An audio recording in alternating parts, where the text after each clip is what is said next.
I'm going to ask you, as I get off camera here, a few questions. Because I think everybody comes from like different backgrounds and different stories. And so I kind of want to just talk about your experience, and because maybe as so far as we know, the youngest full-time worship leader in Nashville. And you won't hear that from Brock's mouth. That's me talking, because he's that kind of guy. He's not going to talk that way because he's humble, and so you won't hear it from him. So I'm going to say it for you. Oh, thank you.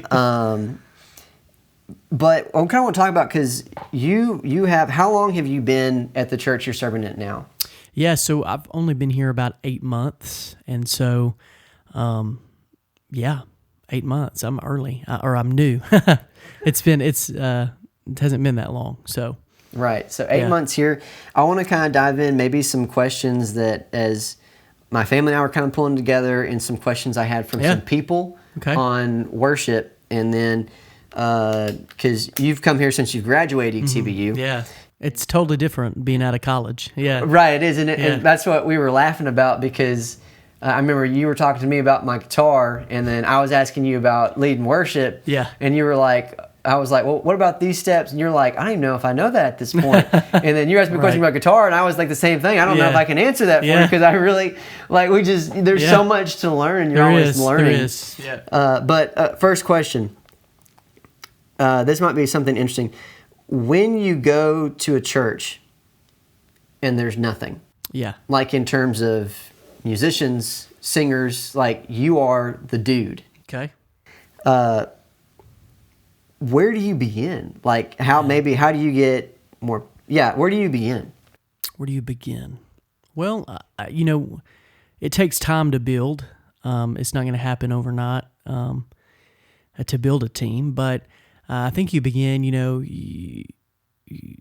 obviously, like if you're a worship leader that plays an instrument, you can accompany yourself and lead the congregation in worship. But if you want to build a team, I think you find people out there that have an interest in that and have a heart for that. And though you may have somebody in your church that's really professional and awesome, and as comes to you and like, hey, I play this and I'm ready to do it, but you may not, but you may have like a youth or even an adult that is learning guitar or learning piano, and you just help them along the way and provide them the best way to get plugged in to the worship team or the band or whatever you have.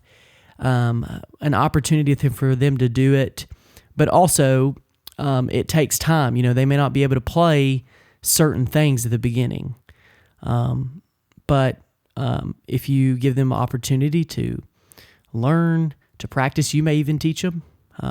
You're kind of a teacher up there as well, being a worship leader, because if you lead worship, you have probably some knowledge of music, and so. I would just say you look for those people and you seek them out. You have to seek them out. And I would even say it's probably not even enough to, on the announcement slide, worship band members or whatever. You're going to have to personally go and seek those people out. Now, I haven't been leading full-time in a church. This is my first full-time church, but over the years, that's what I've seen. And so, yeah. Yeah, so I heard you made an interesting quote, and that really stuck with me because it brings me back to my experience to give people opportunity. Yeah. And that also includes opportunities to make mistakes, too. Yes. Oh, yeah. Oh, yeah. As well as ourselves, okay? I made plenty of mistakes. But so many people nowadays, I kind of look, and of course, I'm speaking as a whole. Right. Across the church. As church, we think like, hey, if you're not professional caliber and you're playing top 40 caliber, you need to fix this first, be up here. And I think giving people opportunity. Absolutely. And that's just the thing, you've got to know where they're at in the journey, because we're all on a journey and we all can be better. Even professionals can be better. And so I think providing people opportunity. The church is not about a show or trying to be to impress the congregation. you're not there to impress. You're there to worship and lift up the name of Jesus. And so, yeah, I think people deserve an opportunity. When you mean it, when you say it that way, yeah, absolutely.